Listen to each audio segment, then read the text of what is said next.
What's going on, everybody? Welcome back to another Batman News Weekly. This is episode 201 in year 4. We are nearing that year. Well, we're ending the end of year 4 here pretty soon. And if my mic sounds terrible, I just got back from San Diego Comic-Con. San Diego Comic-Con is still going on at the time of this recording. It is Friday. I only went for Wednesday, Thursday. I'm back home, but I'm also house sitting. So I am not at my setup. I am literally recording this from Apple headphones. That's how much we're trying to get this podcast out to y'all. So if it sounds horrible, I apologize. But yeah, I don't know. What have you been up to these last 2 days, Clay? Just been working on a whole bunch of content. As everybody knows, we are putting new stuff out on the channel. Yep. Stayed up until 3 o'clock in the morning last night, recording some stuff, putting some stuff together, and I'm still working on one project. So Nice. doing a lot of stuff recently. Cool, man. Yeah, I was trying to enjoy my time in San Diego. As I think, I don't know if I mentioned this last week, I was trying to get out of that whole thing and not go, but I didn't want to waste $600 on hotels. And actually ended up having fun, man. I got to spend some time with some friends that I haven't seen since before COVID. And it was pretty cool to hang out with them, go to some dinners, do the whole Comic-Con spiel of going to, the expo hall and stuff like that. I will say, even with no celebrities, that shit was packed as fuck. So, like, Really? It ain't no E3. Those jokes you might see online, ain't nothing like that. It was still super packed. People were still waiting in lines. It was probably more packed. The only thing that was not there were people waiting in line to go to Hall H to see like Marvel or something like that. And so I think that's why it felt even more packed, is because people were like, well, we're not going to wait in line all day, so let's go shop. And so that made everything else inside be like, oh God, there's too many people. But yeah, man, I tried to enjoy what it was. I didn't make any purchases on preview night. I was trying to buy some stuff for my niece, but the line got capped for these little things she wanted. And so I wasn't able to get those. And I was just hanging out with friends. And then on Thursday, I was like, all right, what am I going to do? And I was like, I don't know what I'm going to do. I have one goal today, and that is to meet Tom King. That was my only goal for Thursday, because I only had the badge for 2 days because I sold it to my friends for the other 3 days. And Tom had a signing. Him, Mitch, and Clay all had a signing at the same time, which was 3 p.m. to 7 p.m. And I was like, all right, I'll go wait for them at some point. So when I was killing time, I bought this cool, the only little cool thing I bought was this like Batman tumbler from The Dark Knight. It was like all chrome. I have an animated series version of it. It's from the same company called Jetta Toys. And so I bought that. As I was walking over to go see Tom King, I noticed, oh, hey, look, there's a hentai booth here. It's like, maybe I'll come back and check that out later. And then I went and waited for Tom King. Because as we've said on this podcast before, my goal is to get Tom King on this podcast. This podcast started because of Tom King.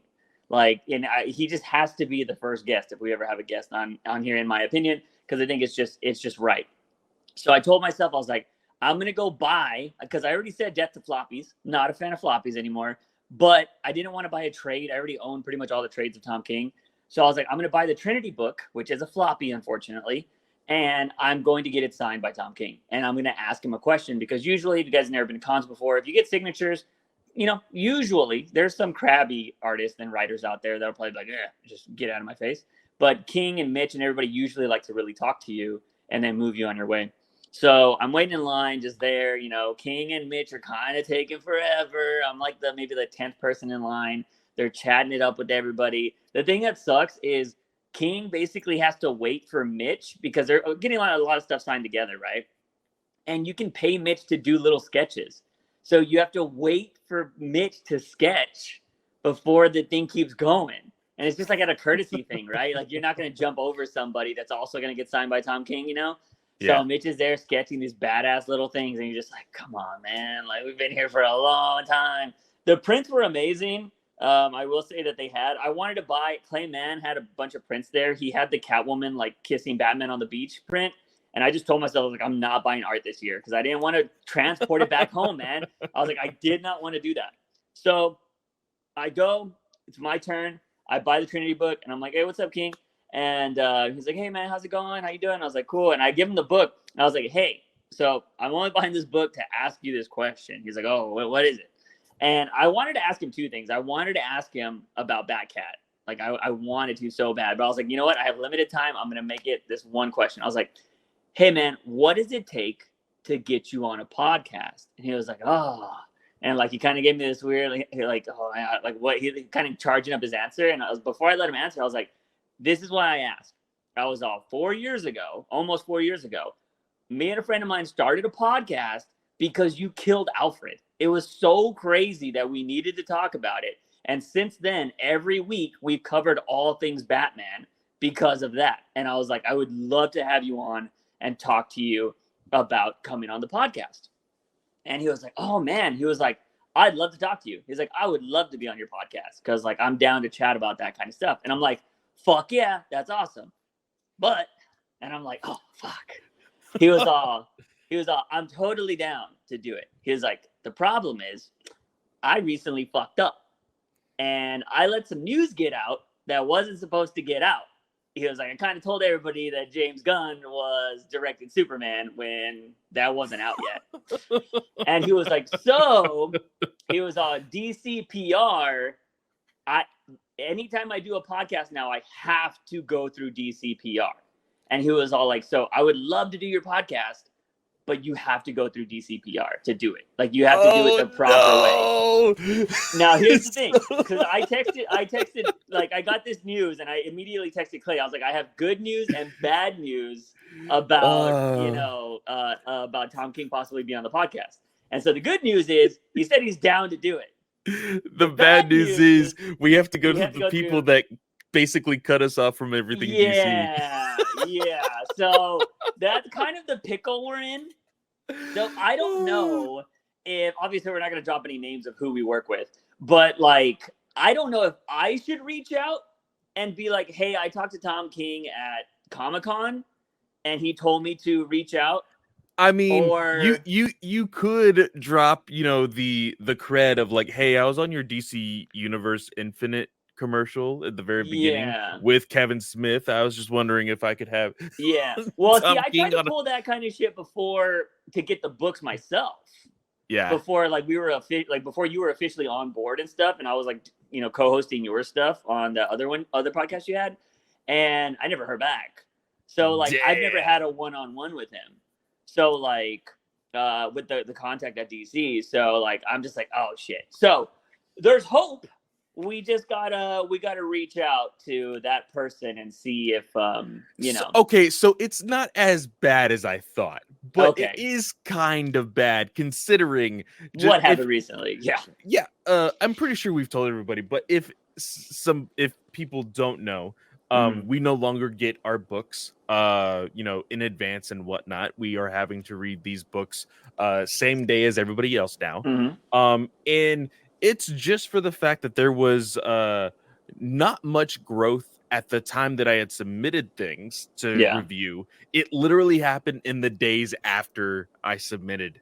And I wish that we could just go back and be like, hey, look at how much we've, grown now. And I think that like maybe after a while I'll try again, to be completely honest. And there wasn't any bad blood between us at all. So I think it should not be a problem, but I could see it being like, oh, you're that one podcast that we took those privileges away from. So that's where we are. But Tom King says he's fucking down. So like that's awesome. So hopefully in the near future, in year 5, going into year 5, hopefully at some point we'll be able to get Tom King on here, because I think there's so much we would want to ask him that's not even just comics related.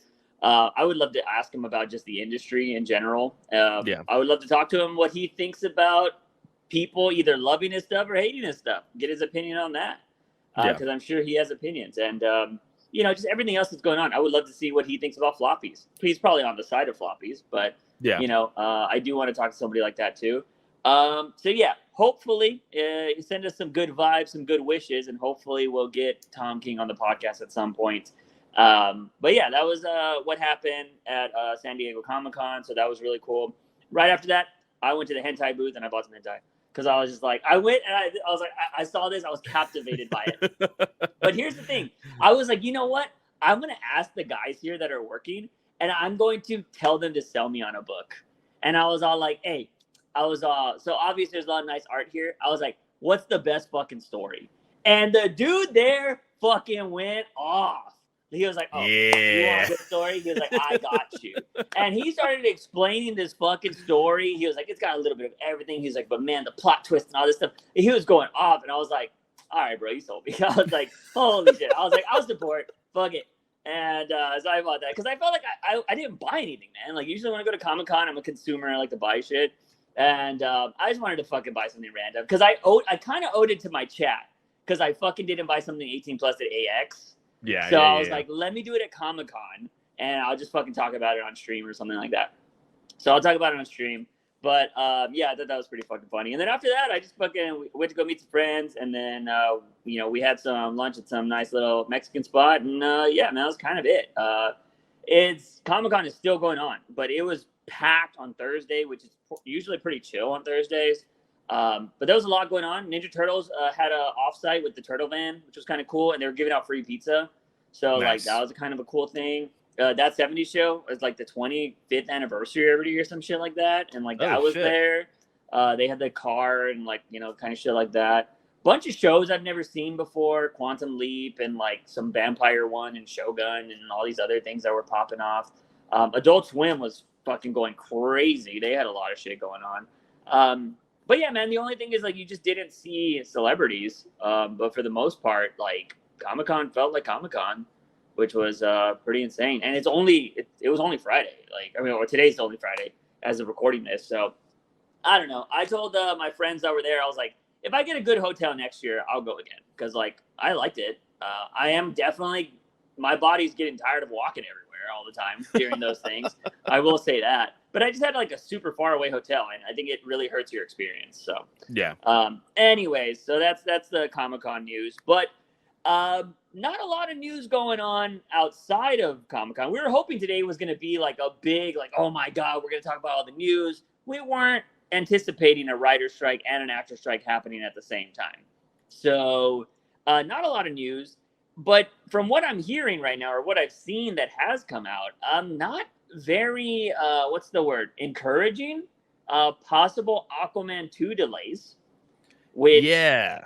Why? At this point? It's basically due to the strikes.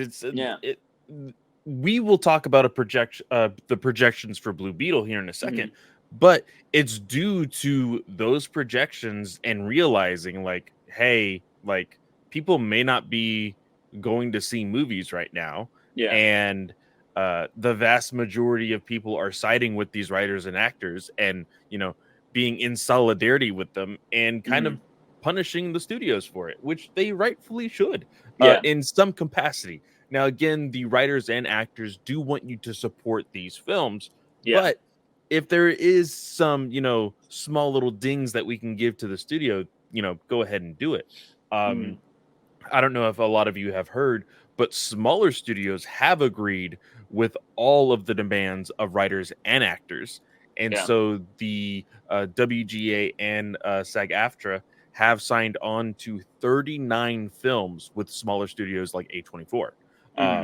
So movies are still going to be coming out. There are a lot of indie films, but big studio stuff has come to a complete halt. Yeah. Well, A24 has had some of the hottest films in the last few years. So yeah, good on them for, you know, giving into the demands or whatever. Oddly enough, man, one of my Uber drivers was a director. He was like, I'm doing Uber because of the strike. And I'm like, what the fuck? Damn. He was like, yeah, I was directing a movie. We had to stop because of the actors and writers strike. And my studio that I work for was going to shoot a pilot, and we had to cancel that too. And I was like, damn. Wow. And so like we actually had a conversation because I was telling him about like I told him about the one thing that I was like, the weird thing, one of the weird demands for me, man, was like, like they want more writers, like if there's extra episodes or something like that. I was like, can you explain that to me? Because like I wouldn't want more writers coming in on my show. I was like, I would just pick up the slack. And he was like, oh, that's just because like you're on set. He was like, it's for that reason. Because a lot of people on sitcoms, like writers have to be there. Because if the joke isn't funny, we have to rewrite it immediately and do it on set. And he was like, so that's just like, not everybody wants to be on set every single fucking day. And I was like, oh, fair enough. Okay, I get it. And he also said, he was like, you also think there's a lot of writers? He was like, there's not a lot of writers.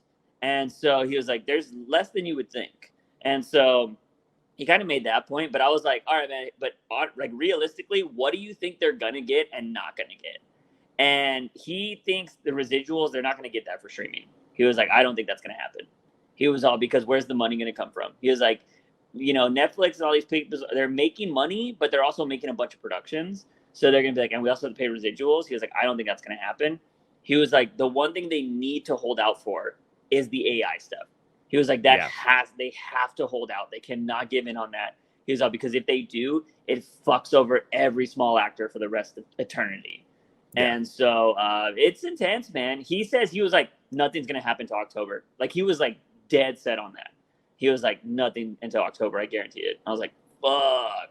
So pretty crazy, man. Like I said, again, I don't think a big director is going to be doing Uber, right? So people don't realize how many small directors there are. And this guy has to, you know, fucking do an Uber. If I wanted to, I could probably go through my Uber stuff and find out like what he's done. I didn't want to do that. But he knew a lot about what was going on. So it was pretty crazy. Yeah. So yeah, man. But do we really think the writers and actors strike is the problem with DC right now? I don't think so. No, I don't think so either. I've had a lot of my friends be like, hey, if you guys don't believe the DC brand has anything to do with this, then you're living in a pipe dream. And I kind of agree. It's kind of just been muddied, unfortunately. And I'm not entirely sure. I think, honestly, and we've had this discussion before, but I think we have to wait until Superman.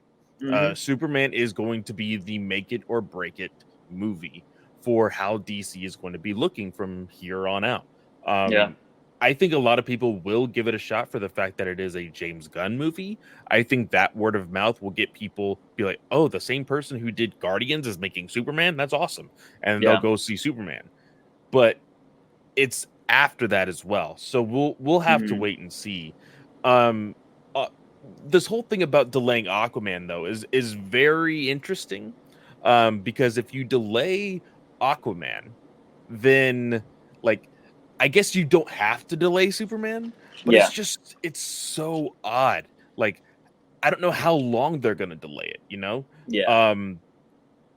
If they even do, because I think it's still under consideration. I don't think it's actually going to happen as of right now, but they are considering it. But one thing that we have heard is that both cameos, Ben Affleck and Michael Keaton, has now been officially cut from Aquaman 2 after its third set of reshoots. Insane. They've done 3 sets of reshoots. And the reasoning behind it, there was a quote saying that James Gunn and Safran did not want to give anybody hope for what might happen in the future of DC in regards to whether Keaton would come back or Ben Affleck. Yeah. Again, it makes the ending of the Flash. It makes no fucking sense, man. Like, if you were gonna tell me that nothing matters, so I was trying to, like, again, I tell this to everybody. I'm back on Instagram slowly but surely, and I see there's a lot of comic news on there, and a lot of it's bullshit. And I saw somebody, and I tried to fucking like find this, and I could not find it. I don't have Blue Sky, so I doubt it was on Blue Sky. But I could have sworn it was on Threads. I didn't see it. Saying James Gunn has confirmed that DC continuity starts at Superman Legacy. And I was like, I didn't see that anywhere. I could not fucking find that. And I looked on Twitter, and I looked on his Threads account. So I'm going to call bullshit there because I didn't see that. But if that's the case, then, I mean, you're just putting a nail in the coffin for both of Aquaman and Blue Beetle. Like, because again, it's like we were saying, everybody already thought when that DC slate came out, oh, so these 4 movies don't matter. And then he was like, oh no, Flash resets everything. And then you end the Flash with fucking Clooney. And it's just like, okay. Also, by the way, is Flash already on HBO Max? Because the clips are everywhere and people are just talking shit. I think so. I'm going to double check. Yeah, because I've seen the intro, the baby part, all over Twitter. And the only thing is that everybody's shitting on Gal Gadot's cameo. They're like, ugh, she's so uncharismatic and she's so terrible. She acts like a wet blanket. And I'm just like, what did you want her to do? She just saved them really quick. Would you want her to fucking make out with them or what? Like, I don't understand what was going on there. Like, correct me if I'm wrong, Clay, but has Wonder Woman ever been this super charming, charismatic character? Like, I understand she's hopeful and stuff like that, but I don't understand. Like, they act like she's the fucking life of the party. I'm not entirely sure where people are getting this idea that, like, she has to be the showstopper, the show stealer whenever she pops in anywhere. I guess from the one cameo that she had in BVS where she had which was amazing. It was an epic entrance. I am looking all over the DC portion of Max and it is nowhere. So I know that it is, I think, available for VOD. So I think you can rent it. Okay. Can you buy it already? I think you might. I think you might be able to. Yeah, so I don't know what's going on there, man. I've just seen clips all over the place. So I know a lot of people are clipping it and you know, just talking about it on Twitter. But yeah, I've seen the Wonder Woman clip all over the place. And then people are saying that the Batman scene is amazing, but they're talking shit on the suit. And like, you know. Yeah, I've seen a lot of people, mostly Snyder Bros, hating Bruce's dialogue in the bridge scene with Wonder Woman. Yeah. Little do they know, Ben Affleck himself, I just learned this the other day, Ben Affleck rewrote that entire scene. So all of that is like the scene that you actually see, he wrote that dialogue. Yeah. So I don't know, like, if you, because there's always, in majority of movies, especially superhero movies, there's always moments where I'm like, oh, you should have took that out. And one of the ones in BVS, which I loved, well, I didn't love this scene, but I love BVS, was the scene when he gets caught downloading the information, and he's like, oh, where's the bathroom? Love those shoes. Like, it just felt so awkward. And I'm like, that dialogue's weird. You don't see Snyder Bros talking shit about that dialogue, you know? And like, hearing that he rewrote all that is really weird. Because I don't know. Did he want his Aquaman moment? Because Aquaman had the same thing happen to him in Justice League. So. Oh yeah, I'm not entirely sat on sure. the thing. So yeah, I don't understand what's going on there. But you know, and I'm interested. First of all, well, I guess Muschietti didn't write that, so I guess maybe he didn't have a problem with it. But I mean, if that was all of Ben Affleck, I might have been a little scared that he might have directed Batman, because I'm also not a big like funny Batman guy. So I'm curious what Ben Affleck's vision would have been there. Because again, we heard rumors a long time ago that him and Jeff Johns weren't working well together. Yeah. And so maybe Jeff Johns was like, dude, that's not Batman. To be fair, I'm trusting Jeff Johns about knowing Batman over fucking Ben Affleck, who was Batman. Like, Jeff Johns has been writing the source material that Ben Affleck has to read. You know what I mean? So like, I'm gonna default to Jeff Johns there for who knows Batman. But yeah, I don't know. That's weird. I'm just learning about that. But yeah, I just seen a lot of people talking about that. Aquaman 2 delays. Dude, nothing's good about that film, apparently. Like, we heard James Wan had a worse experience filming this movie than he did on Fast 7, which is he, like, wanted to get the hell out of there, and he did. And so, like, that's crazy to hear. And that was before James Gunn, so people can't blame that on Gunn. They're going to, though. They're going to look at his terrible, you know, work and blah, blah. So I don't know if that was like Hamada coming down on them, being like, this needs to be different, yada, yada.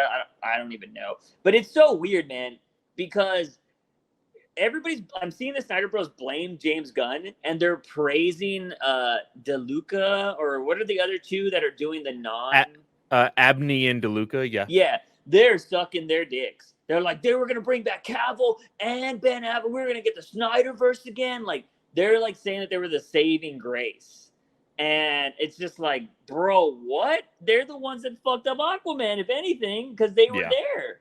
And so I don't know, man. It's just so funny. I constantly, as much as I try to avoid Snyder Bros, they just find a way. They're like cockroaches. They're just find a everywhere, way. dude. They're Yeah. everywhere. It's crazy. I didn't see too many at Comic-Con. If I did, they're hiding in plain sight. I just don't know. They're not wearing Snyder gear unless I missed it completely. I did see a few Green Arrow fans, which was interesting, but like CW Green Arrow. So like I was like, oh, they had the full suits on and everything, which is crazy. But yeah, man. But Aquaman, I'm already expecting Aquaman to flop. Like I'm just. But the funny thing is, I wouldn't be surprised if that's the only one that would make money. I don't know why. Well, but, for the idea that Aquaman 1 made $1 billion. Yeah. You know, I think that's the only, and I think that's the only reason why there is a consideration to delay that one. Is like, hey, the first one was successful. This is probably our saving grace as far as making any money with DC films. So that's probably why they're considering it. Yeah, and people love Jason Momoa. They just love him. But I don't know. It's gonna depend on that first trailer, man. If it comes off as cringe because we're hearing it's a buddy cop kind of comedy or whatever, I don't know. It's gonna depend on that first. Every trailer has to hide Amber Heard. You cannot show Amber Heard in any trailer. I don't care if she's a good part of the film or anything like that, which I don't think she is. You cannot show her. You need people to forget about that completely. But I don't give a shit about Aquaman. But hearing that Blue Beetle is on track to make $12 million opening week, I'm kind of sad about that.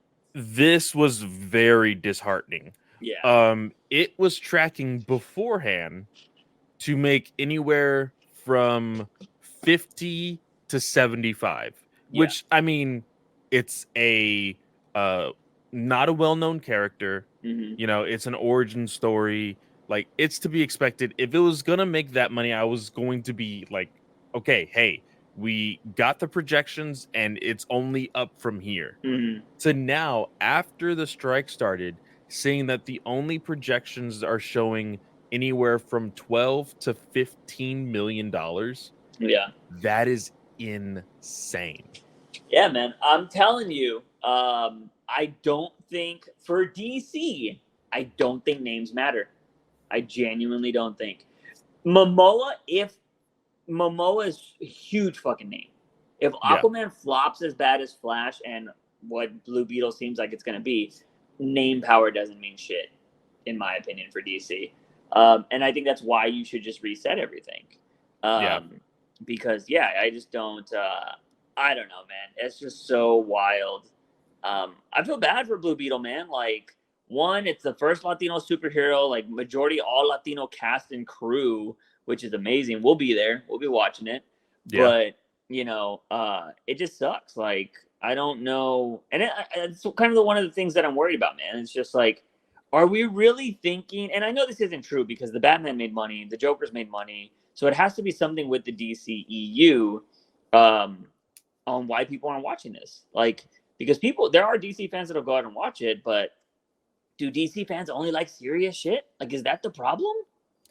I don't know, man. Like, it's so funny. There's this argument always about like, oh, we can finally get a hopeful Superman. Like, oh, like you said, we can't have a funny Batman. Yeah. And there is a median.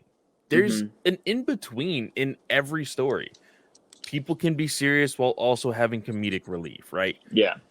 And I think it's so dumb to hate something so much because it's not exactly the way that you want it. Yeah. And I just think, honestly, in regards to Zack Snyder's Justice League 5-year plan or whatever, 5-movie plan, I think a lot of people were looking for a fun time. While Zack Snyder had a lot of doom and gloom in hopes to have like a brighter future. Yeah. He wanted the low point before the high point. And a lot of people just didn't dig it. And I think that we just have to start off having fun. Yeah. Which is, hopeful for Blue Beetle because everything that I've seen, it looks like a fun movie. So if we are getting Blue Beetle, Jaime Reyes, Xolo Maridueña in the new DC universe, like I'm for that. Yeah. But it's all dependent on how Superman looks and where that puts us moving forward. Yeah. I'm also curious if DC fans are like have hard-ons for Rotten Tomato ratings. Like they need a 90 to go watch it. I've had this conversation a lot. We've had the discussion on whether it is bullshit or not. Does it really matter? Yeah. And a lot of people have this argument of it doesn't matter to the people who religiously follow the movie industry. Yeah. But it does matter for the random person down the street, whether they hear if it's a good movie or not. Yeah. Yeah. I agree. Yeah. And unfortunately, that random person down the street that is going to decide on the Rotten Tomato score is the majority of people who are going to be making your movie money. Yeah. Yeah, I was The Flash really changed my perspective of general audience, man. Because like I genuinely thought that was a movie that parents were just gonna take their kids to go watch because it has Batman, it has a Superman type of character, and it has like the Flash. And I'm like, dude, I could just go have my kids plop down and watch this movie for 2.5 hours and get out of the house. You know what I mean? And doesn't fucking look like that happened. So like, no. it's crazy that, again, I mean, now granted, there is a small argument to be made that a lot of movies that are supposed to be blockbusters are not doing well this year. So now granted, they're all franchises that have been done into the ground. I think Barbie and Oppenheimer are looking pretty positive when it comes to the box office. I heard Mission Impossible is doing well worldwide. I don't know how it's doing domestically. It is falling just below projections. Okay. But it had a good enough like first weekend to kind of like just ride it steady. Okay. But it is doing well everywhere else. Yeah. So and that's the real problem. I just said this year was way too crowded when it comes to the summer blockbuster box office. And that is just the outcome of what happened with COVID. Like everything was delayed and they're like, okay, we need to find a spot for these movies. We need to get them out as soon as possible to make as much money to kind of, make up for what we lost through the 2 years of COVID or whatever. And they just decided to throw everything this summer and it bit them in the ass. Yeah. It's, I wonder if a lot of things, I wonder if they were also contemplating the writers and actors strike. So they were probably like, we got to fucking get everything out. You know what I mean?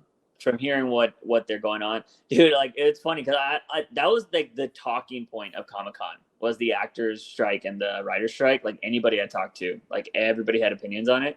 My friend drives, she lives in LA. She drives by Paramount every day to go to work. And she sees them like every single day. She was like, dude, I saw the trees. That's so fucked up what they did. And because she was like, those aren't owned by Paramount. Those are city trees. So like, well, the city suing them. Yeah, which I hope they fucking sue them well. Because those trees look like shit. Like they butchered those trees. They didn't trim them. They butchered them. And so yeah, it's pretty fucking crazy, man. I know some people are kind of like, there's rumors, and obviously we can't claim on it. It's all allegations at this point. But like, Tom Cruise is trying to get okay to keep promoting his movies, whereas they're like, it's a strike, bro. You need to fucking strike. He's trying to get the permissions, kind of like A24 got, And Bob Odenkirk, like somebody asked them, they didn't say Tom Cruise, but everybody's kind of saying it's Tom Cruise. But Bob Odenkirk was all like, we're fucking striking. He was like, strike. It sucks for you. It sucks for us. It sucks for everybody. He's like, but you got to fight now. Like, we got to fight for the future. Like, it's not going to be a happy time. Like, strike. Like, don't promote anything.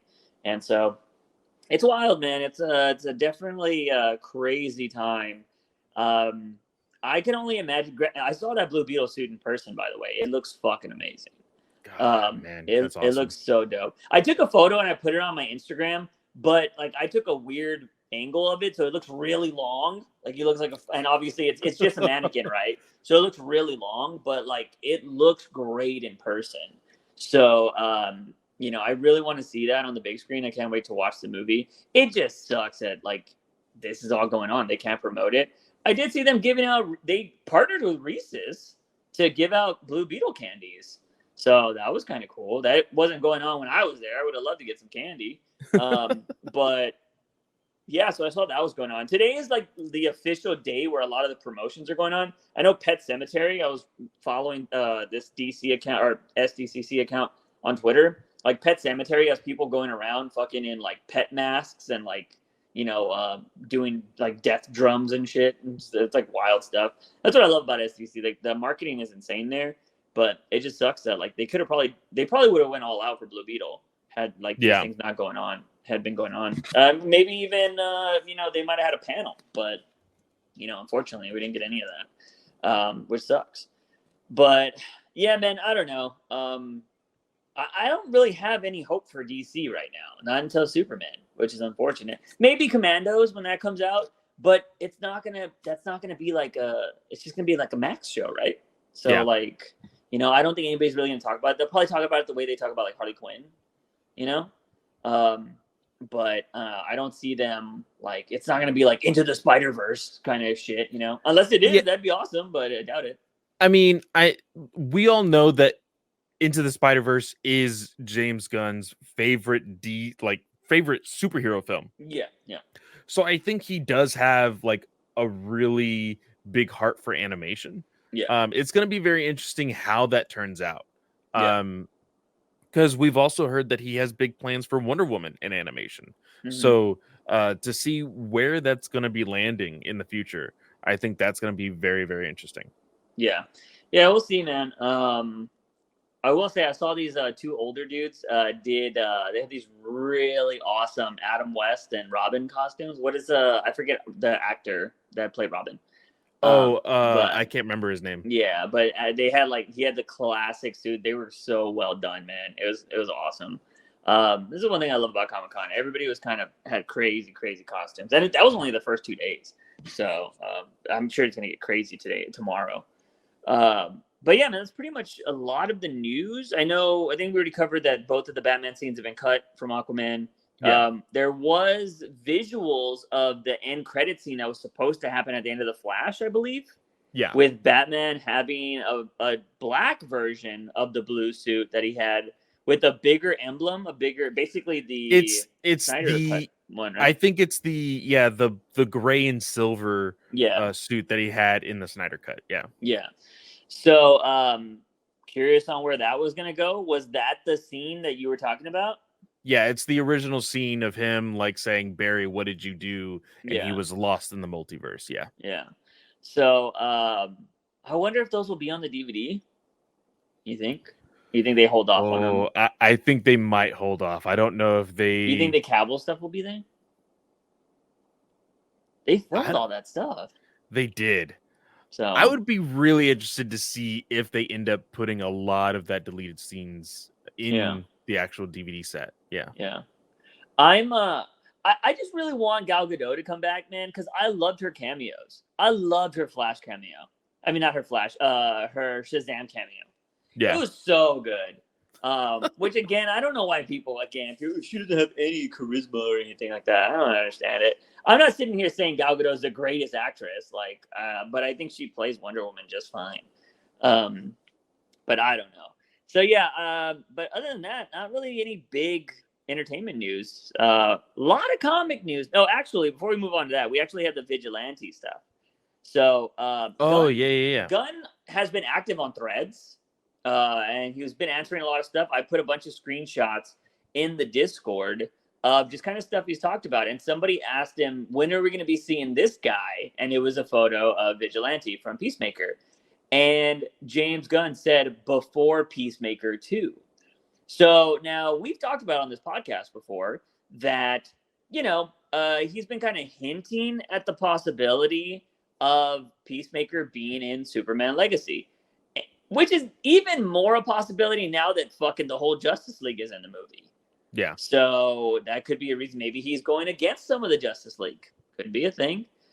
Because we know Vigilante can be a crazy, badass character. So that'll be very interesting to see. You theorize that it might be Waller. Yeah, I completely forgot about our previous conversations Mhm. about Vigilante and Legacy. So I had said, he might show up in Waller also, which I do believe Waller will be before Peacemaker season 2, Yeah. but I do believe it's going to be after Superman Legacy. Yeah. The description that James Gunn gave about Waller, he said that Team Peacemaker will be going after Waller. And I mean, Team Peacemaker, that includes Vigilante. Yeah. Yeah, that's true. I wonder who's going to be on Waller's team. She's going to have somebody fight them off. There's still the heavy rumors of and they came back because Casey Walsh was actually defending his scoop that Gunn wants Maganello back as Deathstroke. He's got a lot of free time on his hands, getting divorced, unfortunately. So I wonder if Sophia was just done with the fucking D&D. She's like, I found my fucking basement. Get the fuck out of here with that. So, I hope he keeps the house because he decked that shit out. But yeah, unfortunately, that's going. Everybody's getting divorced right now. So Ariana Grande, I don't know what's going on there. On her like fucking already dating somebody. She loves weird looking guys. She just loves weird looking guys. That's all I'm gonna say. And you know what? And I appreciate it. It. I'm glad she likes the weird, odd looking guys. I super appreciate it. But gives everybody hope. But no. But yeah, I saw all of that going on. I'm like, what the fuck? I was just looking. My Twitter feed was just everybody breaking up or getting together. I'm like, what is happening? Like, I know there's a writer strike going on, an actor strike, but goddamn, everybody has finally time to like get to know their partner. Like, why are we together? But yeah, that was some wild shit going on. So yeah, we got the Vigilante stuff. Deathstroke would be cool. I guess maybe putting him in a show is probably for the best. I'm just very curious on like the suit they're gonna give Manganiello. Yeah, because the Snyder one looked cool, didn't look very mobile. The practicality of it was not great. The practicality of I will say this: the only good thing in Titans was that Deathstroke suit. Yeah. And I think honestly, if you go with like the New 52, like broad shoulder pad type look for Deathstroke, or even if you go classic, like if you do the Vigilante suit but just make it Deathstroke, you're good. Yeah, you could also go with the one that looks kind of like chainmail, or kind of looks like Aquaman's suit. You know how he has the like the little things. Like I know Deathstroke has a version like that.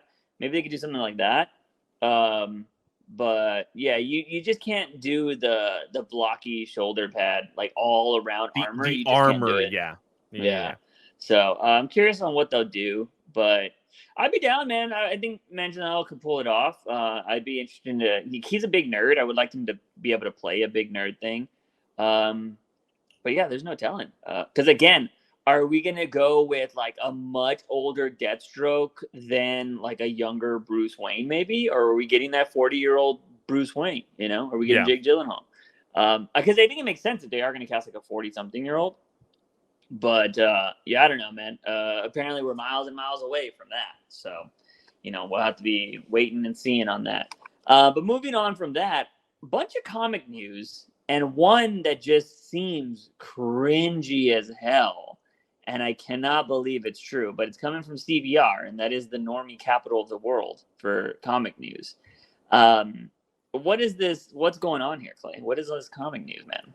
So let's go ahead. We'll keep that one for the last topic. We'll have a little bit more to talk about. But the first one that hit a lot of us who subscribe to DC's newsletter, we got it first before they started to post it up on social media. It was announced at San Diego Comic-Con. But we are getting a Justice League crossover with Legendary Pictures. And people are probably wondering, that's weird. What does Legendary Pictures have anything to do with comics? Well, it's going to have freaking King Kong and Godzilla versus the Justice League. Yeah. It is a they call it Justice League versus Godzilla versus Kong. Is going to be the title of this crossover. It is a 7-issue miniseries, and there are some pictures out there without any dialogue. Of course, I will share them in the comics section of our Discord just to kind of show what the book could entail. There's not a whole lot of detail on like what causes the conflict, why Godzilla and Kong are even out and about, why the Justice League is like are fighting them, like who caused it. You know, one thing for me is like, is this like a Brainiac thing? Is he like manipulating something? Is Godzilla from another world and he brought it onto the DC universe? Is this a multiversal thing? Like, it's a very interesting thing. It does look like at one point they do visit Skull Island, from what the panels show. So it's going to be very, very interesting. But I thought one of the really cool promotional things that they have, because everything kind of has to have a gimmick in some capacity. There for the first issue, there are going to be trifold covers for people to purchase, and it will have a sound chip inside of that trifold. So whenever you open it, there's one with Godzilla and there's one with King Kong. When you open it, there will be a Godzilla roar, just like an actual sound of a roar from Godzilla, and the other one will be King Kong. So I thought that was kind of cool. It would be annoying. It would like that one scene from freaking Easy A when she like keeps on opening the pocket full of sunshine. Like it would just get super annoying to eventually like wear out that sound chip. I think it's a fun gimmick, but it's really only fun for like the first 3 times, you know? Yeah. They should have had some with just random Batman quotes like Alfred. Like that would be pretty funny. I don't, I have made my stance on floppies, so I will not be buying those. But cool. There's some cool stuff like that. I did say I went on this rant on Twitter recently that I have 2 new things I want gone in the future. One of them being floppies, and 2, tipping culture. Because oh my god, coming back from San Diego Comic-Con, I tipped all my drivers like $5 on every Uber just because I was like, I know y'all ain't getting paid shit. Like I'm probably taking a lot of drives and stuff like that. I was like, let me just be nice and just fucking do some tips. And even when I went to restaurants, I was tipping nice. I just fucking hate tipping culture. I hate having to feel like these people super rely on it. You know what I mean? Like I hate that feeling that I have to. Well, it's so weird. It's so weird because nowadays everybody wants you to tip them. When I feel like there isn't like not every service needs to be tipped. Yeah, you know? I agree. Yeah, and that's just weird. Yeah. I was shocked when I went to go buy a fucking Starbucks and they asked me if I wanted a tip, and I was like so caught off guard that I gave them $1. I was like, what? I was like, I'm in the drive-thru. Drive-thru.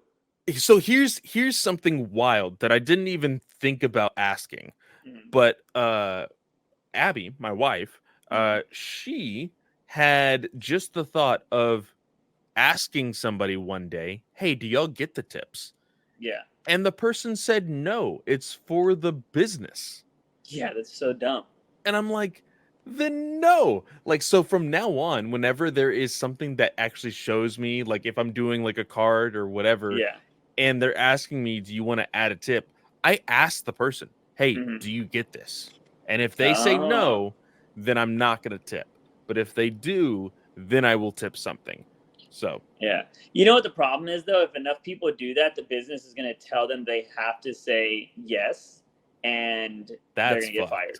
You know, that's fucked. See, when I realized that tipping was super, super fucked up was when I went to Sonic, and I realized that if you actually park and a waiter brings you food, they're counted as waiters. Yeah, I was like, what? I see you for a minute. You bring me my food and that is it. Like, you're not bringing me fresh drinks and stuff. Like, you're not a waiter. You're just you bring me my food. That's it. And I didn't know they worked off tips. So, like, I was never tipping. They get paid just like waiters. They get paid like $2.13. That's so fucking garbage. But if you go through the drive-thru, they don't count. So one time I tried to give this chick a tip through the drive-through, and one of her friends like, "Oh, we don't do tips through the drive-through. You shouldn't take that." And I'm just like, I just drove off because like I'm not dealing with that. Like it's so fucking dumb, man. So like I hate tipping culture. Like it's something I'm growing I want gone in the future. And I think some businesses are starting to pay their employees well and saying that you cannot tip here anymore, which I think is kind of cool. But I don't think the Sonics of the world are going to get on that train anytime soon. But yeah, I went on this huge rant about floppies though, because yeah, I just don't. It's getting too much, man. I was talking to people on Tom King's line, and I was like, we were just talking. I was like, yeah, dude. I was like, I don't buy floppies anymore. I was but I'm gonna buy this one just to get him signed. He was like, yeah, dude. He was like, I don't have enough room in my shit. He was like, I just can't. He's like, I'm gonna have to kick out one of my kids soon because I need space. Like it's so crazy, man. I can't do it anymore. But so yeah, so we had the Godzilla news. There was the Ram V news that he is now exclusive to DC for the next 2 years. For the next 2 years, he did get a signed contract, and like we have said that everything else other than his Detective Comics run has been good. Yeah. He actually made Catwoman readable when we were covering that. A lot of people loved his Swamp Thing run. It extended from what was originally supposed to be only a 7-issue miniseries all the way to 16, which is wild. And I hope for the best moving forward if he does end up getting another Batman title. I hope it's something that we can enjoy. Yeah. I mean, if you're into the super gothic-y stuff, you probably like his detective run. But as we're going to talk about later with one of the books we're covering, I don't know if Clay felt the same way I did, but I did text him about this. Sometimes, like, when you just get too wordy in books, they're just not fun to read. And, I kind of feel like that's how Detective is. But I know Ram V is a great writer, so I'm curious on where he's going to go. I also believe Dan Waters had some news before Comic-Con, and he said one of his, like, projects at DC got greenlit. So I don't know what he's working on. He's the guy that did Azrael. So I'm curious on what he's gonna be doing next. But I know he's staying with DC for a bit. So that's kind of cool. That's exciting. Other news besides the big thing we're going to talk about when it comes to comics, what else did we miss? I know, there's a new Batwoman and Batwing book that is going to be coming out. It's going to be called Outsiders. And they've teamed up before. They teamed up on Tynan's run. They were a big partnership there. But yeah, I mean, anything to get more Batwoman. I mean, I feel like she's the one character that has been part of the LGBT community forever, and she just never gets the spotlight. So I'm glad she's getting another book to show how badass she is. Still would like to see her in the, like, trapped in Iraq kind of story. I think would be kind of cool. But Did you know that is this the writer? Lansing again? Getting another banger, hopefully. Freaking the Batman Beyond team are getting the Batwoman? Yeah. Oh, I didn't know that. That's pretty badass. That team is great. So I'm excited to see what they're gonna do with Batwoman and Batwing. Two characters that I think have potential but never get used well, in my opinion. Although I think people sleep on that Batwoman run from New 52 when she was fighting La Llorona and shit. Like, that was a really good run. And Batwoman Allergy, I think it was called, was also a really good book as well. But, there's people sleep on Batwoman. It just kind of sucks. But the biggest news that I think came out was I didn't even get to see the article. I only saw the tweet. So what is the full description of this new book that's coming out? Yeah, let me actually pull it up. But I feel like they did this on purpose because it is super clickbaity and super cringy all at the same time. Yeah. And actually, it is literally just a live tweet from the panel. So there is no article. So at the Dawn of DC panel at DC Comics with San Diego Comic-Con, it is, of course, Joshua Williamson. He was talking about Superman. And then he started to talk about Batman and Robin, which is a title that we are looking forward to, but very kind of hesitant on it was the one that Juice wasn't really thrilled about because Robin was gonna be getting basically a Humvee, a Robin mobile. a Robin mobile. So I think it's gonna be an amazing drawn comic because I think it's DeLuca that is gonna be doing the art. But it says here, Batman and Robin #1 is coming in September. Damian will be going to high school and join the soccer team. And a female version of Hush called Shush will be introduced in the second issue. Oh boy. Yeah. Juice. So we've you said I can't believe Tynan is back at DC. Yeah. So it's funny that you say that because one thing that we have always talked about when it comes to people jumping on newer books, especially Batman books, what's the one thing that you have to do in order to get recognized as like, oh, he's really going to be starting something? Mm-hmm. It's creating a new character. Yeah. It's always that. We had Snyder do it with the Batman Who Laughs. Yep. We had and even Mr. Bloom back in New 52. Well, Court of Owls was the biggest one. Court of Owls. Tynan, we had, of course. Oh, Everybody. Well, with King, we had Gotham Girl, Gotham and Gotham Girl. We had Tynan with Punchline, the designer, Clown Hunter, Maker, that one guy that was basically Punisher. Oh yeah. And then the other cybernetic chick, I can't remember her name. Miracle Molly, who again, I think all of Tynan's had potential. He just didn't write them well. Yeah, except for Ghostmaker, that's just a trash guy. And so of course, even Williamson, when he started his very short run between Tynan and Chip, he created the Abyss. Yeah. Which was a really cool character and concept. The story ended very abruptly and made no sense. Now he's coming back to a Batman title, Batman and Robin, and creating Shush of all characters. What are your thoughts? So I need a few things from you.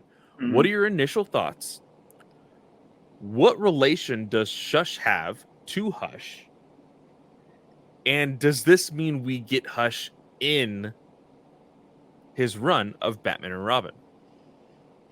I thought it was a joke at first. Because it just sounds like a stupid joke we would make. Like, honestly. Yeah. And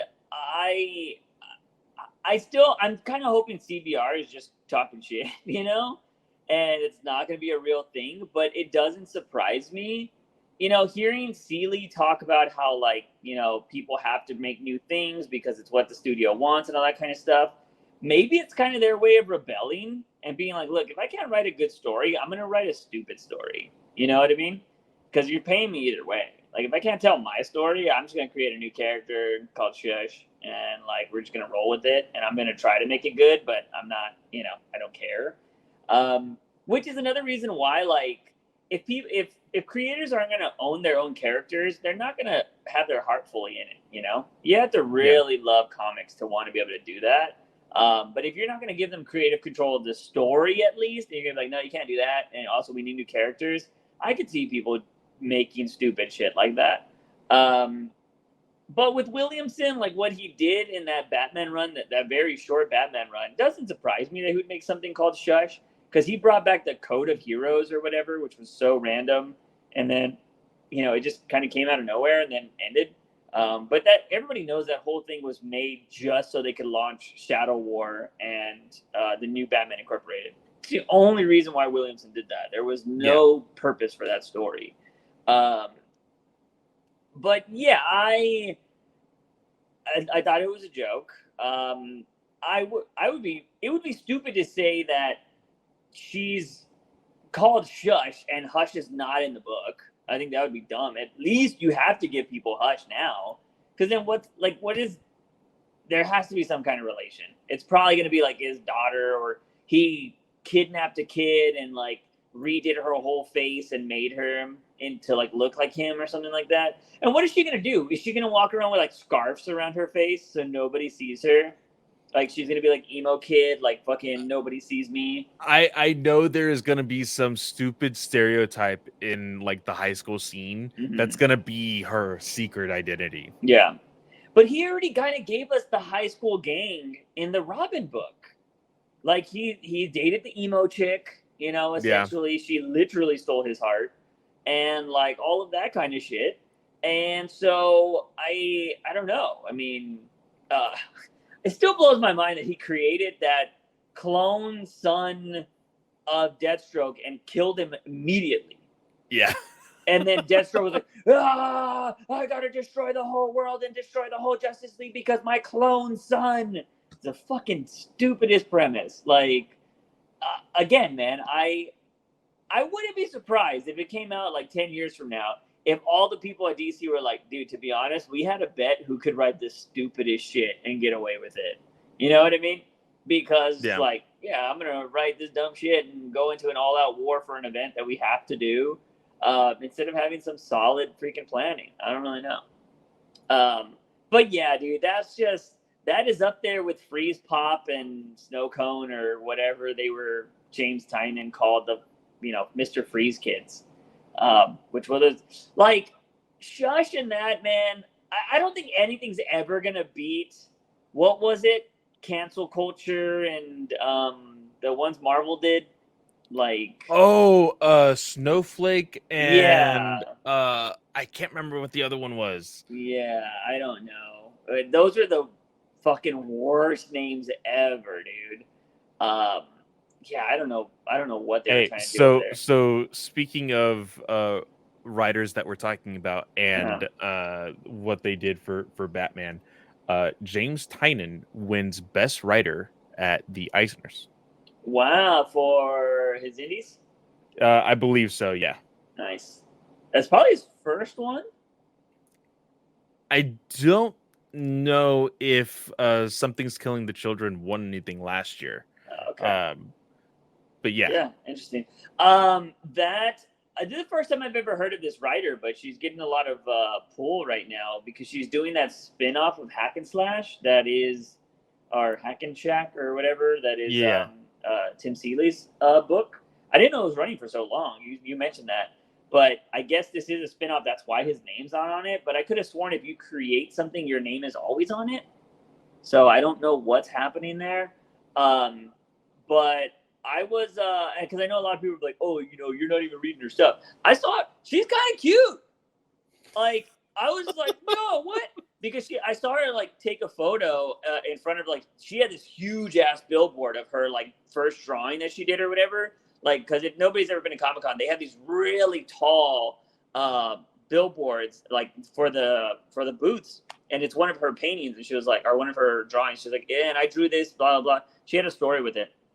But she took a selfie in front of it. I was like, yo, she's cute. Nice. But I kind of want to, like, I haven't read a lot of Seeley's indie stuff. The art on that stuff looks cool. I thought it kind of gave me zombie vibes. And I was like, ugh, more zombie stuff.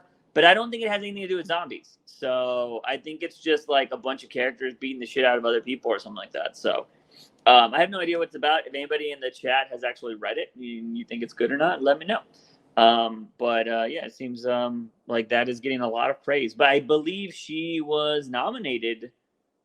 I don't know if she was nominated for Best Writer, but she was definitely nominated for something because she mentioned the Eisners. She was like, wish me luck at the Eisners tonight.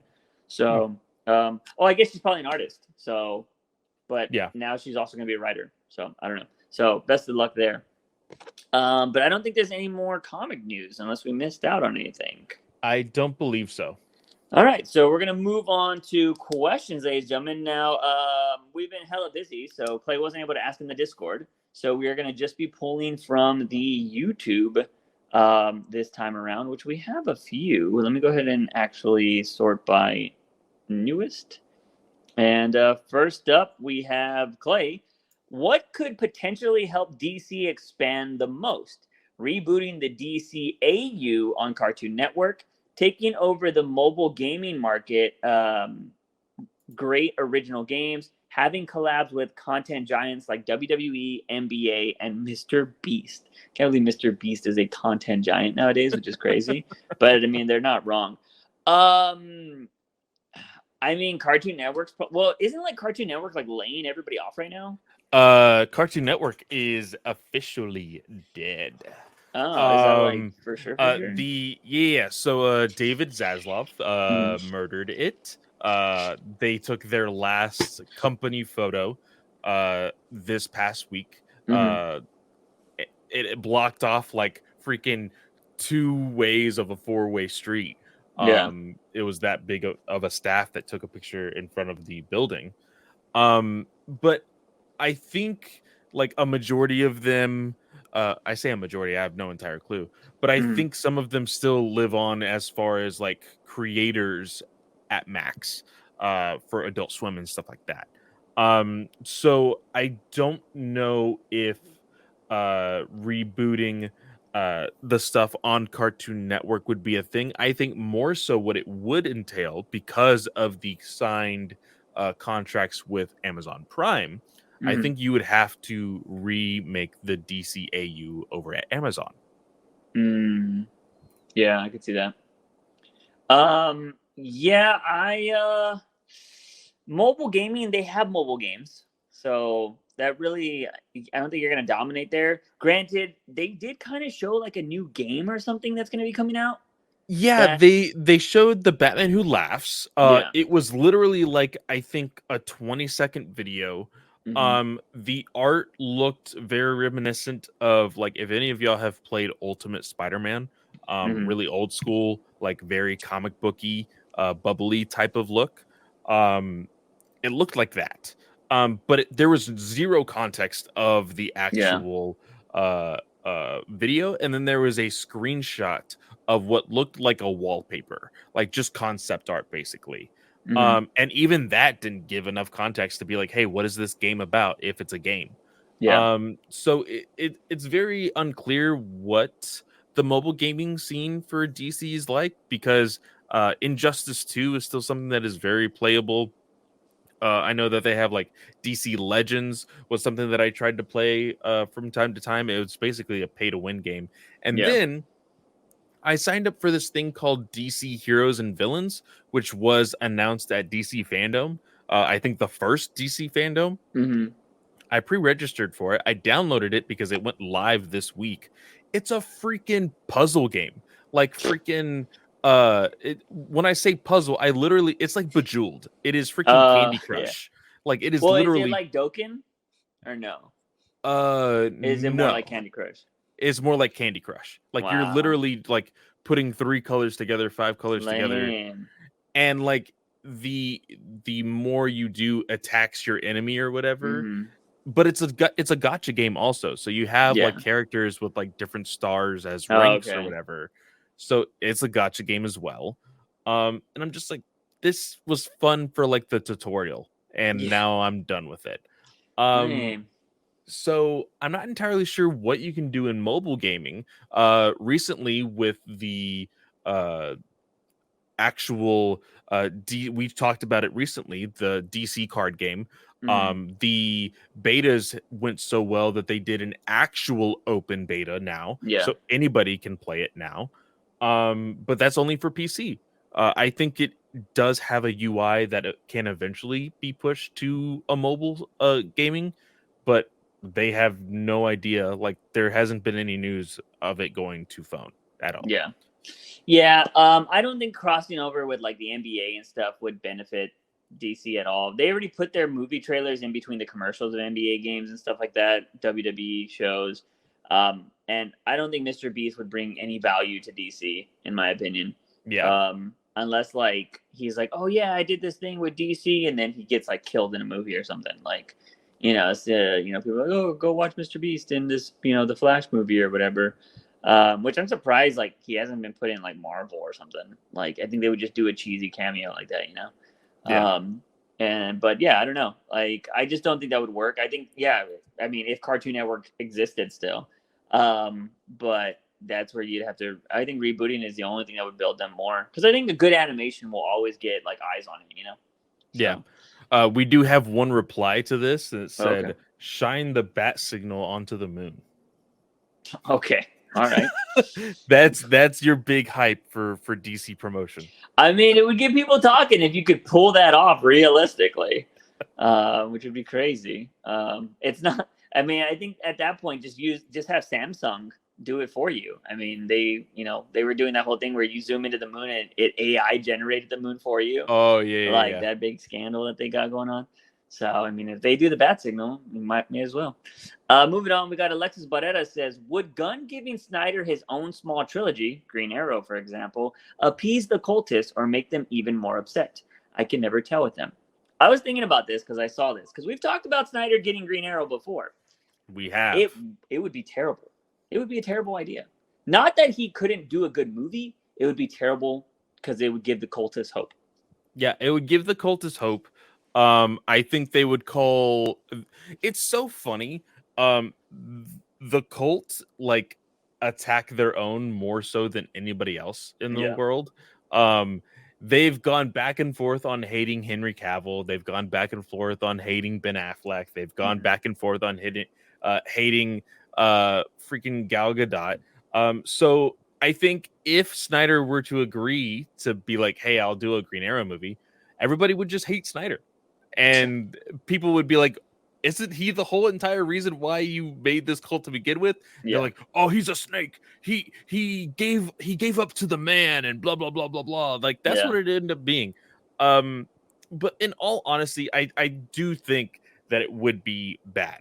Because the entire conversation around the cult would come back. Yeah. And in all honesty, ever since Gunn has taken the captain's chair, basically, the co-captain's chair, I've seen less and less conversation about other people hating the cult on my feeds. There has been less discourse about it because they're just like, oh, there is a shining beacon of light. There's greener grass that we can look forward to. There's no longer I hate this DC, I hate the fans and everything else. And apparently, I'm still waiting to find some time to actually go see it. I know you will too. Apparently, Barbie has a Snyder Cut joke. I heard that, and I heard people bitching about it already. Like, oh, they fucking made fun of it. I'm like, oh my god, dude. You know what? I saw somebody say that, like, oh yeah, they're disrespecting Scott Snyder. Like, he's the greatest. I'm like, every time I see somebody defending like Zack Snyder, sorry, I was saying Scott. I just want to be like, I just want to type, he's not gonna fuck you, bro. Like, I just want to type that every single time because it seems like that's how they defend him nowadays. I don't know, man. But I don't know when. I want to try to go see it sometime this week, but I do have a lot of, I took a few days off, so I need to catch up on a lot of stuff. And I got to get working on the new channel because I've just been so busy. So if I have time, I do want to try to go watch it at some point. I know I'm going to watch Ninja Turtles with my niece. My brother wants me to go. Me and my brother had this iconic photo when we were younger of us being in Ninja Turtles like costumes. Nice. And we're gonna take my niece to go watch it, and I think he said he wanted to recreate that photo with her. So was it the classic like plastic masks with the small ribbon band? Yeah, so like it was like the nose part or something, like the nose mouth part, and like it covered your eyes, and then you had like the size, and I think you had a belt or something like that. I think you had a backpack too. I don't know, I remember. But I don't know if he's gonna buy like extra stuff to try to do that or what. But yeah, we have this like iconic photo as kids doing that because we had like every Ninja Turtle ever. Only time I ever went to church was to get a new Ninja Turtle toy. So like, and we had so many at that point because I remember it clear as day. My grandparents were like, we take you to church and you get a toy. We went to Toys R Us right after church, and me and my brother bought like the News Boss of April. Like, who fucking cares about that guy? And like some other random ass fucking thing. Because we already had April. We already had all the different Ninja Turtles. So we were buying like the fucking D-list characters. Because like, we're like, oh, okay. And that's then awesome. One day my grandma just gave them all away. We're just like, no. So that fucking sucked. But, it is what it is. So yeah, let me go back to the next question. Let's see. We got from Eduardo de la Cruz. You remember that time that girl was going down? All right, y'all guys are getting a little crazy with these comments. Yeah, so maybe let's clean it up a little bit, man. We're trying to get a new audience in here. But anyways, so it says Lobo versus Doomsday, Black Manta versus Green Goblin, Clayface versus One Punch Man. One Punch Man is One Punch Man, so he's gonna destroy Clayface. But Black, how? huh?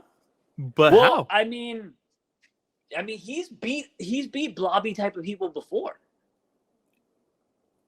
The thing with One Punch Man is like, because he's so ridiculously overpowered, he would hit Clayface and he'd hit him so hard that Clayface would like go solid, like he would burn because he hits him so hard, right? The clay would And then harden shatter. and it would just like shatter and disintegrate into dust. Oh, Like, that's hilarious. That's how crazy fucking One Punch Man is. So I think, as much as I love Clayface, One Punch Man's him. So Black Manta versus Green Goblin.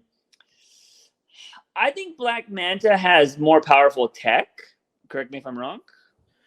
I'm gonna say yes, and I also think Black Manta has the fighting capability. Yeah. Compared to Norman Osborn as the Green Goblin. So I'm gonna go Black Manta on this one. Yeah. And Doomsday versus Lobo? Doomsday, right? Well, Lobo has the regeneration. Okay. And we usually side with the regeneration. But what is his power level, though? Because we're talking about Doomsday killed Superman. Yeah. So, like, granted, regeneration is a thing, but I don't know how fast Lobo's works. But at the same time, how strong is he? Because you can regenerate, but, like, if he can crush your head in that amount of time. I would honestly give Lobo the he's gone on one-on-one fights with Superman. Okay. But just make Superman Wolverine. Basically. Interesting. Without the adamantium skeleton. Yeah. Because that's really what Lobo is. He's a cigar smoking, bike riding mercenary. Yeah. So here's the thing, because I've only read Death of Superman. I haven't read Doomsday with everything else. I don't know all of Doomsday's powers, but does Doomsday, the way Snyder made him in the movie, made him like he was a Super Saiyan, where every time he got hurt, he got stronger. Essentially, yes. So it is the equivalent to like Superman and Doomsday fighting is an unstoppable force. Fighting an immovable object. Yeah. Is basically what it comes down to. So if Doomsday keeps getting stronger, though, like, that's my thing. Because regeneration, it is OP. But I think Doomsday would beat the shit out of Slade. Yes, I think so also. It's the one thing that makes me hesitant is the fact that that Lobo has gone toe-to-toe with Superman. Okay. And again, not in the same aspect of like power level, like extreme power level, but he's punched Superman and Superman went like flying into the air. Like, you can't do that to Superman with average powers, Yeah. So, and I know that for Superman literally fought him to his death to the point where Doomsday finally he just was winded and died. Yeah. So I think Lobo could do that, but even longer due to the fact that he could regenerate. Yeah. I don't know. I think I might have to give it to Lobo. I would like to see the fight, but I think I might have to give it to Lobo. I don't really have a dog in this fight because I don't know enough about both characters to sit here and definitively give you an answer. I will say one thing nobody ever talks about when it comes to regeneration, because like Wolverine feels like he never stops. They like never run out of stamina. Yeah. Which is something I feel like, yeah, regeneration is cool, but I feel like, see, like, I like the way they depict Deadpool in the movie. Like, it takes forever for him to regenerate. Like, he Yeah. gets his head cut off, he's got to grow a little body. And he's like, oh, damn, it takes a while. And, like, you're no use there at that point, So, like, I'm just curious. Yeah, I would be curious also. The last time Lobo was depicted in live action, the only time he was depicted in live action was in the show Krypton. And he, I think, cut himself in half to do something, and like it relatively like he like was able to put himself back together relatively quick. So I think his regeneration is quicker, but that was only in that show. I don't know how they would depict him in like a live action movie or even in comics. I haven't really read too much. Getting his head blown off or an arm blown off, Yeah. I don't have a clear winner. My brain tells me Doomsday for some reason, but that's because I don't know enough about Lobo. So yeah. I'll go with that. But I could, I can go either way. Let's see. Moncray says, I really love it when WWE stars really show their acting abilities, especially in films like John Cena, The Rock, and Batista. I think they meant actors there. Are films with. I feel we need more of that. It wouldn't hurt DC. The muscles and fighting are a plus for comic accuracy. So which two of these 5 castings would best fit? Jimmy and Jay Uso as Tweedledee and Tweedledum. I don't know how many of these wrestlers you'll know, Clay. I don't know if you keep up with modern day wrestling. Brock Lesnar as Solomon Grundy. Bronson Reed as Killer Croc. Bray Wyatt as Pig. Kane as Dollmaker. Well, Kane is scarier as his real life persona as a politician right now. So that is scarier than Dollmaker because he's like, against abortion and all that kind of shit. So I'd rather hang out with Dollmaker than at real life Kane. Let's see. Bray Wyatt as Pig would actually be kind of cool. I don't know if you know who Bray Wyatt is. He was the Fiend. So I think I know who Bray Wyatt is. Yeah, he has the dreads, and he got really popular with he had a crazy, creepy mask as he was the Fiend. That's right. Yeah. So the only one I don't know is Bronson Reed. Bronson Reed is a big old boy. I don't think he would be good as Killer Croc. If I had to pick out of this, I would go Bray Wyatt as Pig. I think that would be really good. And then all the other ones are kind of bad. I'm sorry. Brock Lesnar as Solomon Grundy would probably be the next big thing, but I just don't see Brock Lesnar as Solomon Grundy. Solomon Grundy, I could think, can only be done well CGI. I do not think Solomon Grundy can actually be a person. Same thing. I mean, Croc, I think you could pull off with prosthetics. I mean, they did it already once, but I would like a bigger Croc, to be honest. And then, Jay Uso and Jimmy as Tweedledee and Tweedledum would be bad. They could probably be somebody better. But, I don't know. Bronson Reed. You know what? Give me Brock Lesnar as Blockbuster. Oh, that would be interesting. But I've always gotten the vibe that Blockbuster, even though he's like some kind of supernatural being, he's not white. I guess you're going to do like prosthetics or something on him. That's true. Well, if that's the case, because as soon as I started saying it, I also thought of that. Give me Brock Lesnar as Lockup. I would go with that. Yeah. Brock Lesnar as Lockup. And he could just suplex everybody into the jail cell. I would go with that. Let's see. Moving on from that, Tiny Beauty. What color lantern ring would each Robin get?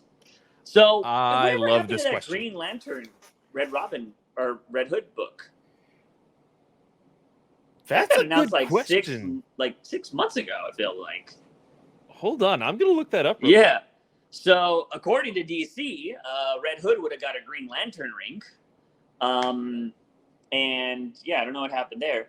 I've always said Red Hood, and people hate it because Red Hood is too easy to give him a Red Lantern ring. He has anger issues. he should get a Red Lantern ring. But the thing is if they don't like use their powers, they die or some shit like that, right? The Red Lanterns. So I don't think they want Red Hood to die. But I think that would just be perfect for him, to be honest. I think like what Tim Drake would probably get a Green Lantern ring. I feel like Damian would probably get a Yellow Lantern ring. Damian has had a Red Lantern ring before. Really? Yeah. I never read that book. It was before the New 52. Oh, okay. And then what? I feel like Dick would probably also get a Green Lantern ring. But what is Blue? What is Blue's power? It's hope. I would definitely give Nightwing a Blue Lantern ring. Yeah. I would give here's the thing. I would give Barbara a Green Lantern ring. I would give not technically a Robin though. Oh, that's true. I was thinking Bat Family. But if we're going Robins, let's go in order. Dick Grayson, I would give a Blue Lantern ring. Jason Todd, realistically, would have a Red Lantern ring. Then we go Tim Drake. Tim Drake, I think, would have Indigo. I think. Let me actually look at it. Yeah. I feel like he's got crazy willpower. I feel like he would get green. He's also like the most police out of all of the Robins, in my opinion. So the Indigo tribe of the Lantern Ring is let's see here. I'm trying to see. This one is for compassion.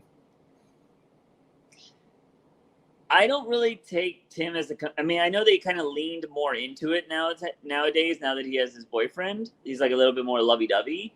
But before that, I wouldn't really say compassion. Really? Yeah. Because like his will is insane. Even if we're going with recent Tim Drake in Zdarsky's run, he just went through time or went through dimensions to find Batman. Like, that's crazy will, in my opinion. Okay. Yeah. So give him... I'd give him a Green Lantern. Green Lantern. Yeah. And then Damian, I agree with you. I think Damian would get a yellow. Yeah. And then if you wanted to branch out and give Stephanie, what would you give Stephanie? Because she was technically a Robin. She was a Robin for 72 days. Yeah. I would give Stephanie... Does she have the most compassion out of all of them? She's never given up.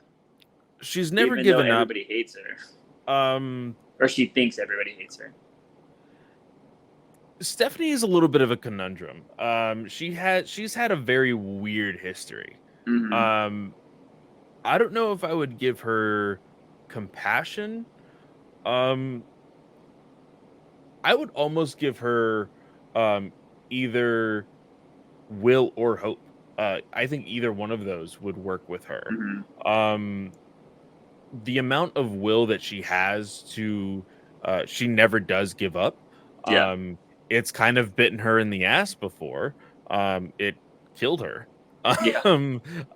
when trying to prove herself to Batman at one point. But she has all the hope in the world for wanting to be a part of the Bat family and to she the whole reason why she exists, her name, spoiler, was literally she told Batman and Robin, I want to spoil my father's plans. Yeah. And that's why she came Master, by the way. Which was Clue Master. So that's why she came up with the name Spoiler. Yeah. I would give her I'm gonna go ahead and give her the Blue Lantern ring. Okay. Hope. Yeah, I mean I'd be down with whatever. But all right, moving on from there, I am at like a 15% battery, so we got to kind of get through these really quickly, or we're not gonna get to comics. Let's see. Nathan says, what character would be the best to join the Gotham City Sirens? Lady Voodoo, street level sorceress from Haiti, expert in voodoo curses and summoning. Honeybee, metahuman who flies, uses bees, and shoots poison honey. Sparkler, Harley's circus fire breather, leaves to pursue crime with lots of clever fireworks, ignites them with her mouth. So Sparkler would be terrible to hang out with Ivy. So, she does enough with Harley, so she'd probably hate Sparkler. Honeybee could probably benefit from Ivy. Yeah. But Voodoo, I think, is enough of their own person that would probably fit in there more. Well, and the thing is, I'm very curious, Nathan, and please let me know. Is Honeybee and Sparkler even characters? I know Lady Voodoo is an actual character in DC. Yeah, I feel like these are supposed to be made up, but maybe they didn't check. I'm pretty sure there is a Voodoo character. I'm pretty sure she had her own title in the very beginning of New 52. Yeah. So let me know if that's who you intended to choose. I don't like the part from Haiti. I think is different. I think she originated in New 52 in New Orleans.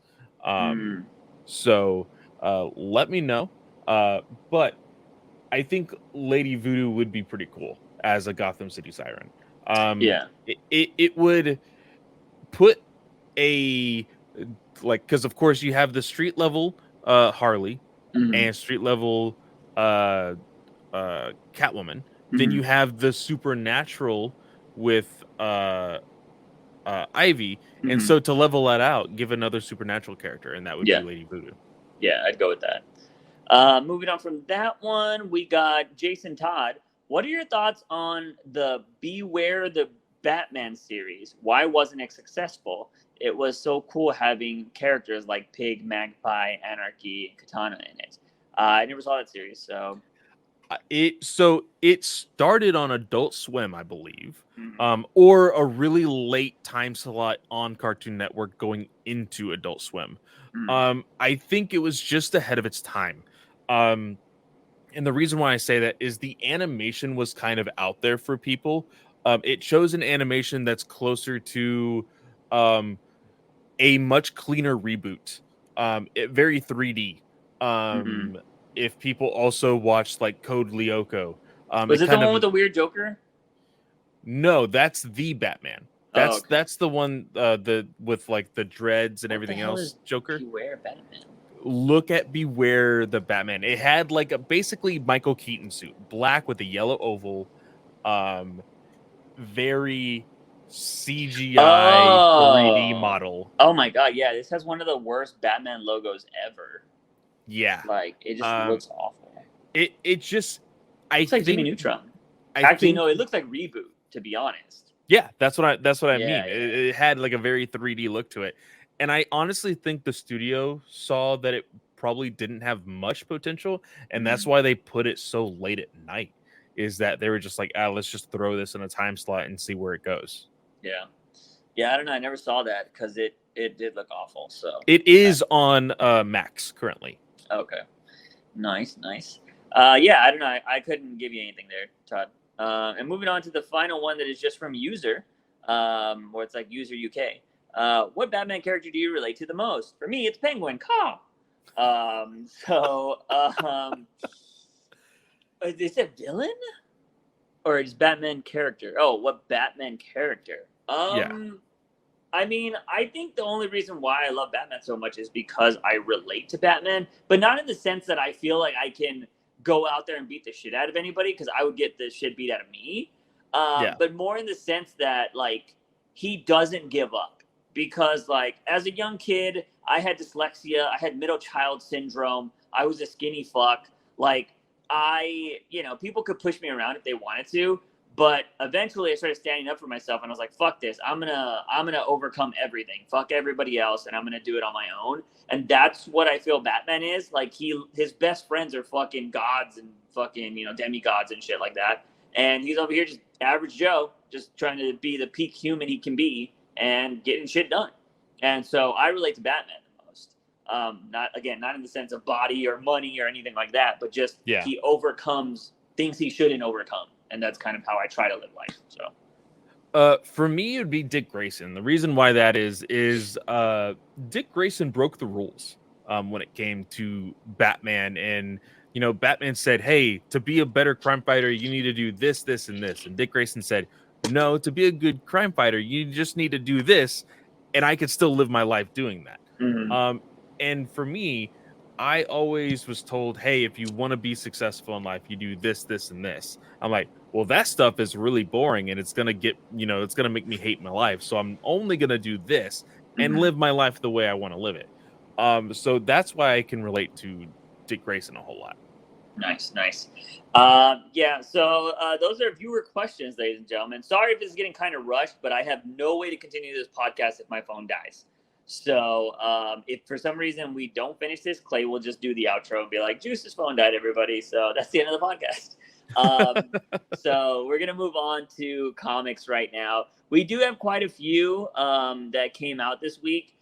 I think we can go pretty quickly on like Punchline and some of the other ones. I actually enjoyed a majority of the books this week. I will say that. Yeah, I thought they were pretty good. Just to make a quick rundown, we had all of them were pretty much nightmares besides World's Finest and Harley Quinn's.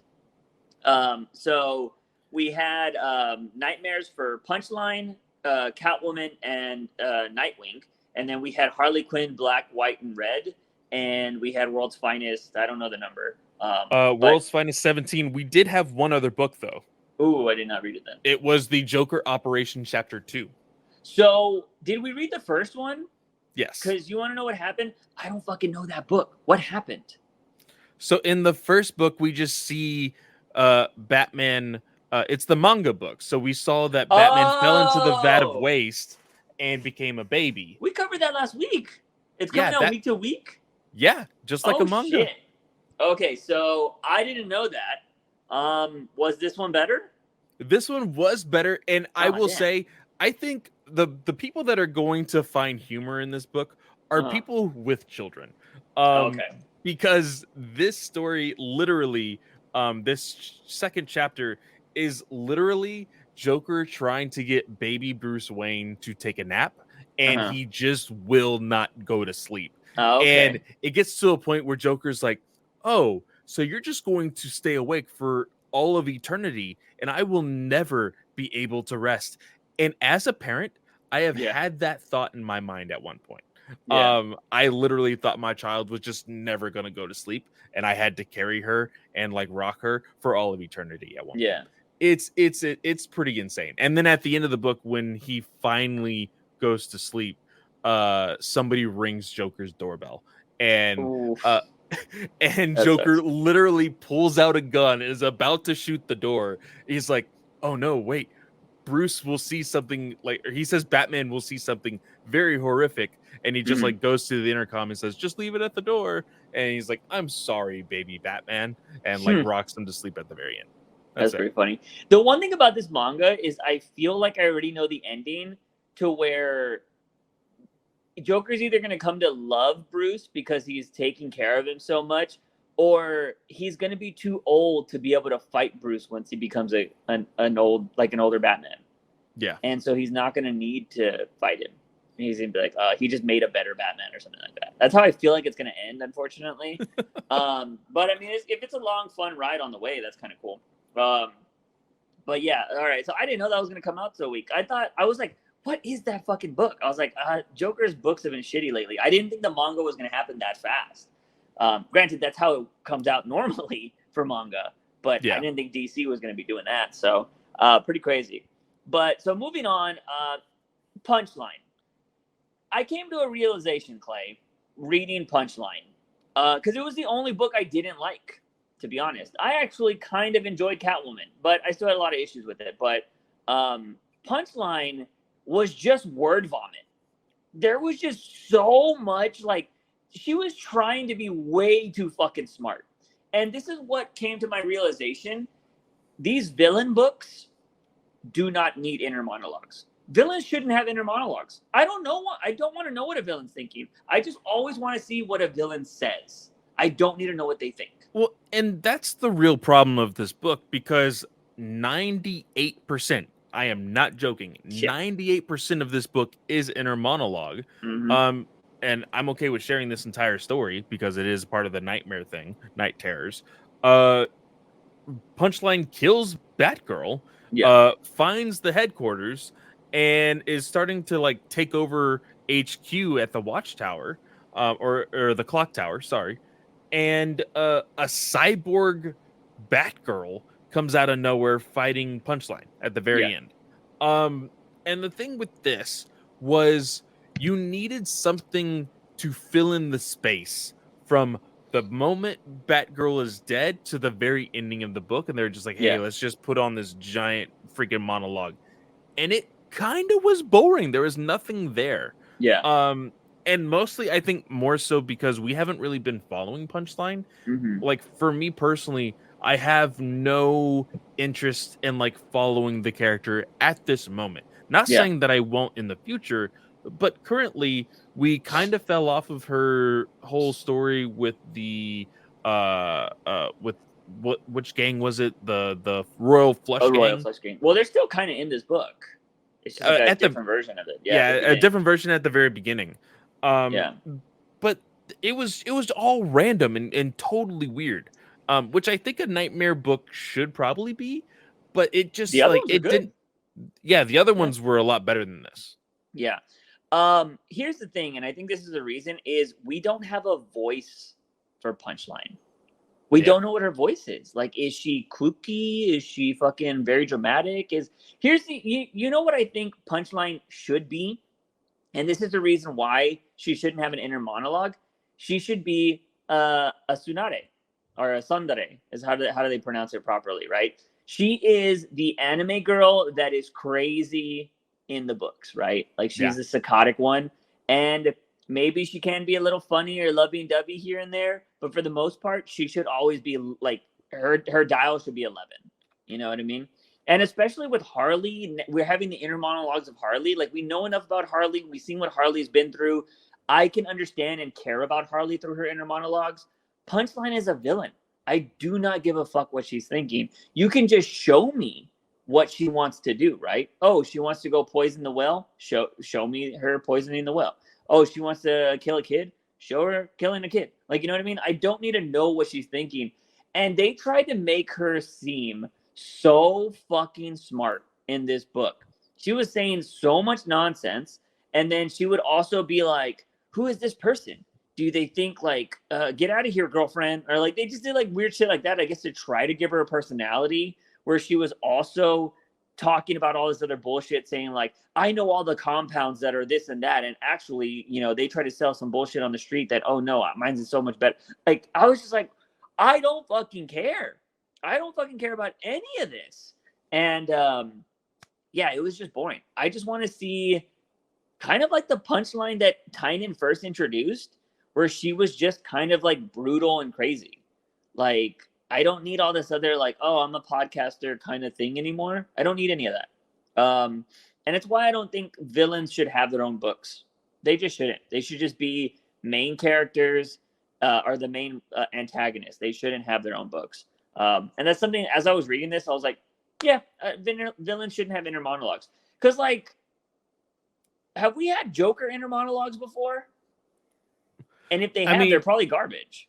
I don't even know if Matthew Rosenberg did one in the Joker That Laughs or whatever. Yeah, I don't know, because there was two Jokers there. King is like, he's not doing an inner monologue with Joker. He's doing jokes, but with black panels. So you're not really getting his inner thoughts. Joker could still say that stuff, and that's how you're supposed to read it, right? But yeah, I don't know. I don't think villains should have inner monologues. That book was by far the worst one of the week, in my opinion, that we covered. Moving on from that one, let's just quickly jump into Catwoman really quickly. This one I was so confused on, because it seems like every Nightmare book is either going through a nightmare or like bleeding into the stories that we've been reading. Whereas Catwoman's seems like she went back in time. So I've heard this sentiment a lot, and it was kind of like that, but I've also heard a lot of people say everything else has been a nightmare that they've read, as far as like the Superman, the Wonder Woman, the Green Lantern, the Batman, whereas Catwoman seemed like an Elseworld story. Yeah. First of all, I'm sorry, go ahead. I didn't mean to cut you off. Well, I'm just saying that has been the only thing, and after reading it, I'm like, yeah, like there's a moment where you kind of tell that she is what's the word that Recollecting. I'm yes. Yeah. Like her past life, or at least the life that we know that she is living in the DC universe. Yeah. But it's not getting there. Like there is, the story is not letting it progress to that point. You Yeah. know? So I don't really know how I feel about this book. Yeah, my thing is DC needs to fucking decide about her sister. Is she in a wheelchair? Is she not? Is she like, gone mentally? Is she not? Because now she's a fucking superhero. Like, what the fuck? Like Yeah, the it's character so design. weird. Yeah, the character design for her sister is cool. And I think the problem is it's like a lot of writers, right? They grew up with a certain vision for a character and they want to bring that vision back, but you can't bring that vision back without telling us a reason why that character is that way now. You know what I mean? Because the last time we saw her, she was in a wheelchair and like almost got killed by Father Valley. You know what I mean? And then there was that one Bad Day book where she was like working at Walmart. And it's like, oh, okay, that's weird. And then now she's a fucking superhero. I'm like, dude, decide what y'all are trying to do with Maggie. Like, because that doesn't make any fucking sense. But she was originally a nun when she was first introduced.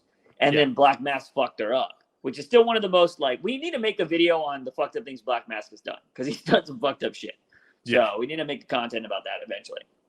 But, yeah, so I thought that was like, I don't know, that was weird. And like she's trying to save people and she's trying to save Selena or whatever.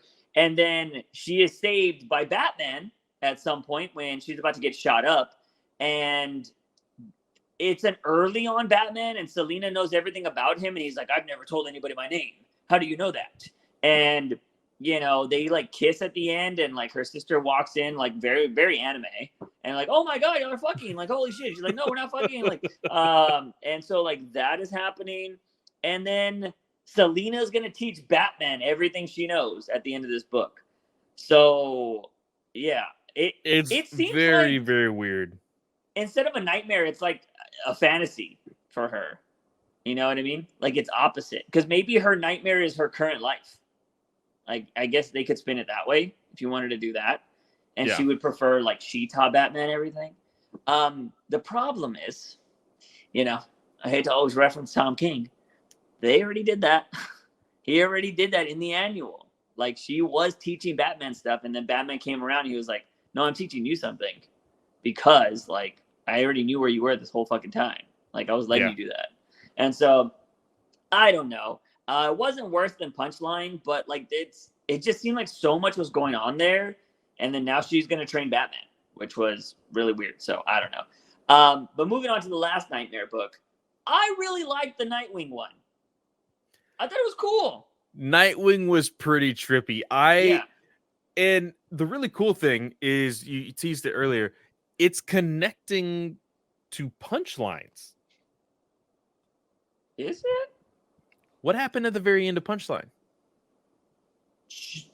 Barbara tried to kill her, right? Barbara turned into a cybernetic Batgirl. Oh yeah. That makes sense. And what happened at the end of this book? Yeah, Barbara shows up at Arkham. Yeah, as cybernetic. I thought it was very trippy. But the whole concept of this is Nightwing going to Arkham Asylum. And like all of the villains are like, dude, you're our hero, man. You're awesome. And we're like getting little glimpses, literally like zoomed in snapshots of something that he did. And we're like, what the fuck is going on? You think he beat the shit out of somebody. Like that's what you get the vibe of. Yeah. And like there's blood on his hands. And like he even like has an inner monologue throughout this whole thing. Like, why am I in so much pain right now? Like, why is my body hurting? Like, so he's been through something. We just don't know it yet. But he eventually gets into a conversation with Scarecrow, which is his basically roommate at Arkham Asylum, which my first thought is, why the hell are these people sharing rooms with people? I think that is the worst thought. Like the first one you see is Zaz and freaking Mad Hatter. It's like, that should not happen, like at all. Sorry. It just shouldn't. Not in that asylum. but Scarecrow is basically telling him like, don't you remember? Like your memory, like the drugs should have like worn off already. Like Mhm. you know what you did, Yeah. and the big reveal here is that Nightwing killed Batman. Yeah. This is a nightmare for sure, but like just that reveal on its own, you're like, oh shit! Like I almost forgot that this isn't a night. Like I almost forgot that it was a nightmare, Yeah. and I was like, wait, what the fuck? And I was like, oh yeah, this is so cool. Like Yeah. I want to know why this is Nightwing's nightmare. Yeah. You know? And it was cool because like all the villains and like guards were animals. So it was kind Yeah. of like not Animal House. What's that political story that everybody gets you have to read when you're in like middle school? Animal Uh, Farm or something like that. Kind of give off that vibe where like all the yeah. pigs start eating everything and everybody else starves and shit. It's like capitalism, like kind of crazy shit. Kind of gave me that vibe, but yeah, no, this was a really good book, and I'm curious on where it's gonna go. And he's like, I know I'm having like a nightmare, something's controlling, but then when he sees Barbara, he's like, that's the love of my life. I'll destroy even my own mind to save her, or some shit at the end. I'm like, God damn.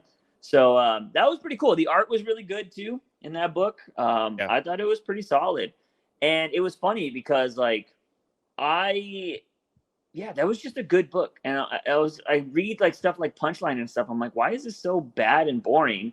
And then I'll read something like that wasn't Tom Taylor. It was a different writer, if I'm not mistaken. And it was just solid. I was like, oh yeah, they fucking get this. This is a good story. You don't need to have like the crazy build up to this. It's just like a one shot good story, and it was solid. Granted, it is going to continue, but you know, if that was a one shot, I would have been like, that was fire.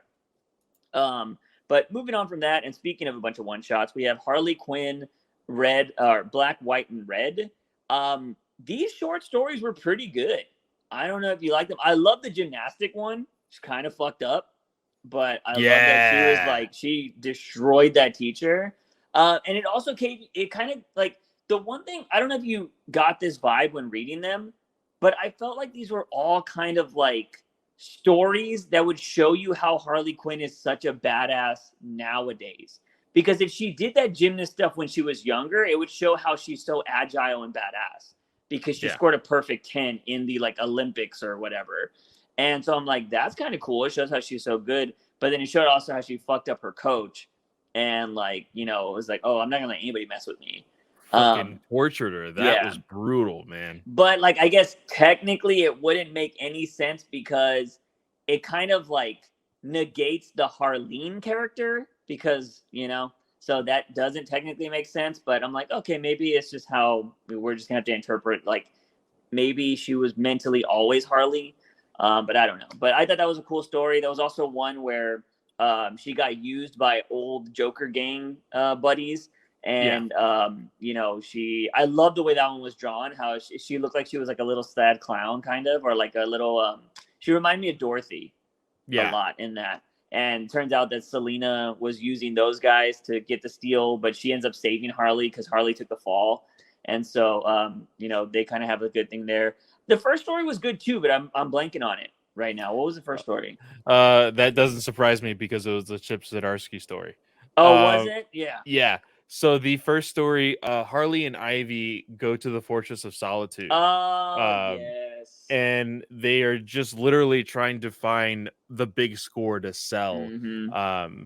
And they end up fighting a Bat Butler robot. Yeah. And they end up finding out that there is some sort of like poker night at the Fortress of Solitude. Superman takes them both to Arkham Asylum, and Harley's like, why am I like, I didn't even fucking do anything. Yeah. Like, why would you arrest me right now? I didn't do anything.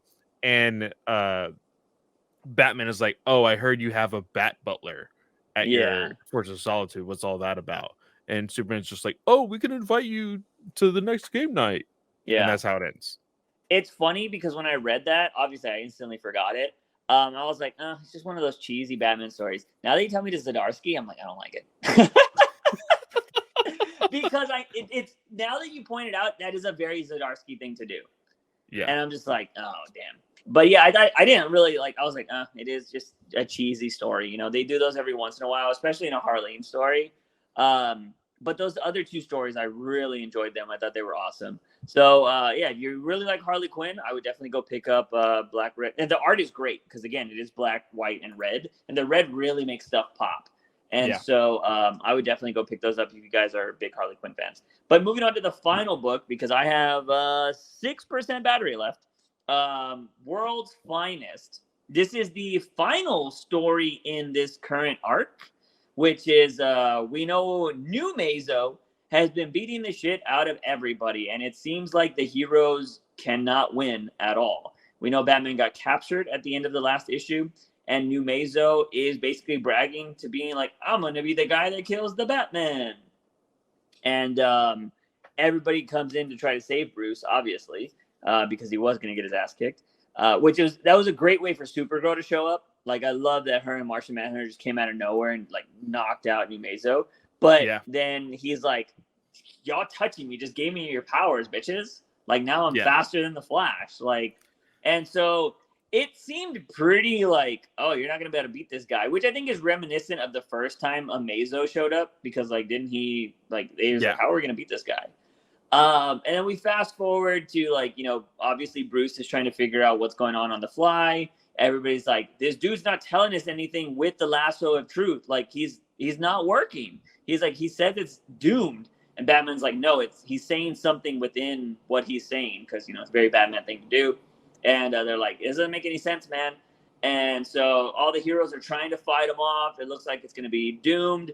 And then Amazo comes out of nowhere because Batman's like, no, I got it. Sends in Amazo to fight New Mazo.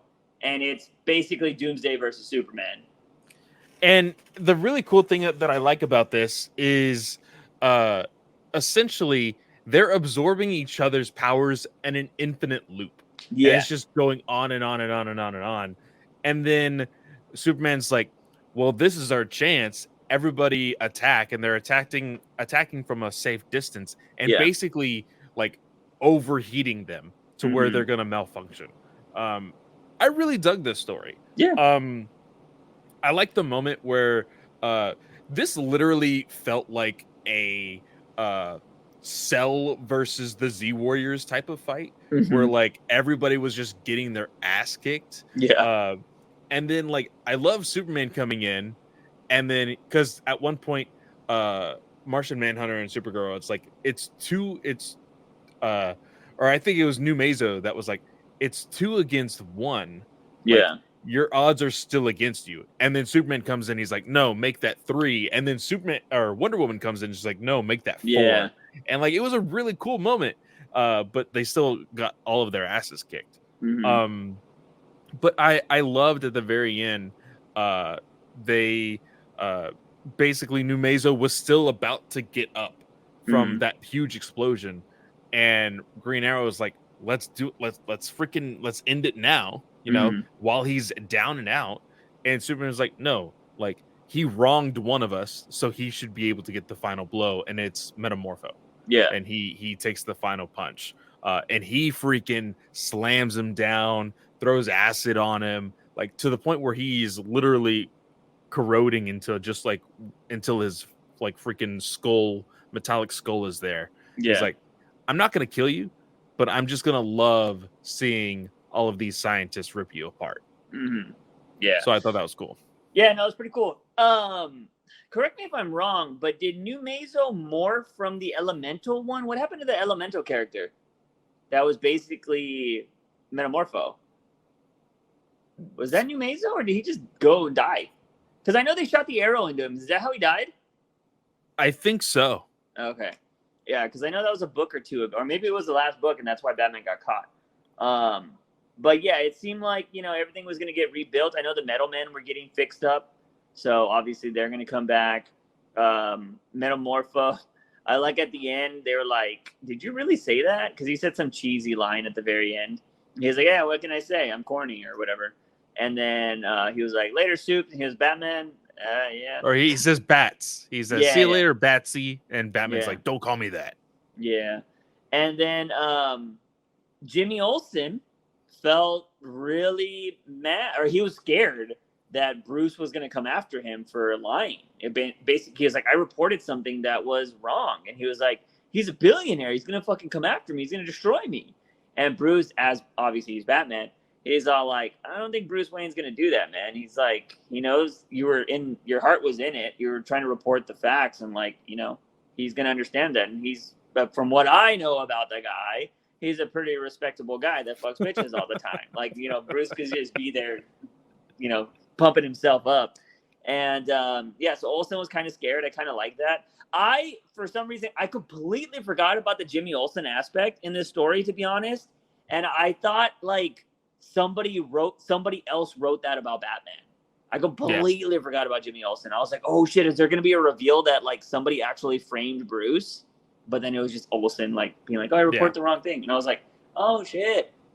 Although it would have been funny to see him get like reprimanded by the new Daily Kind or something. Like, classic Olsen. I mean, but joke. Batman did say like what you reported on was based off of facts. So everything was true, just not the murder part. So that's going to be interesting. Yeah. But at the very end, it says next, and it shows 2 panels. It says the untold origin of the Superman Batman team. But the thing is, wasn't the first issue a retelling of how they first met? Yeah, but I think they also, because what I think is going to happen, in my opinion, is they're going to give us a refresh of that anime style. You know what I mean? Probably with more details, because they're bringing back fucking Thunderclap or whatever his name is. Oh, Boy Thunder. Yeah, Boy Thunder. Because we never figured out what happened to him. Like, he's supposed to turn into one of Wade's characters from back in the day.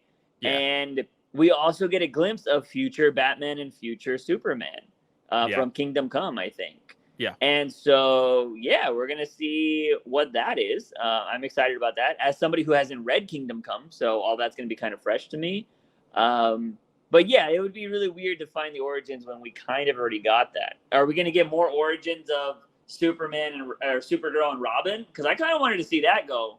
Because they had that really shitty date. Like, I want to see them date again on another panel or another page or something like that. But, it's really weird that I'm loving Wade doing this stuff.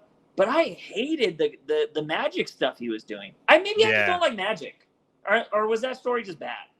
I think that story was just bad. Everybody kind of gave... Like, because it's so weird because he took aspects of this story in World's Finest as well as stuff that Williamson was doing with Robin and kind of like mangled it together that really didn't make any sense. And they did the Spirit Bomb.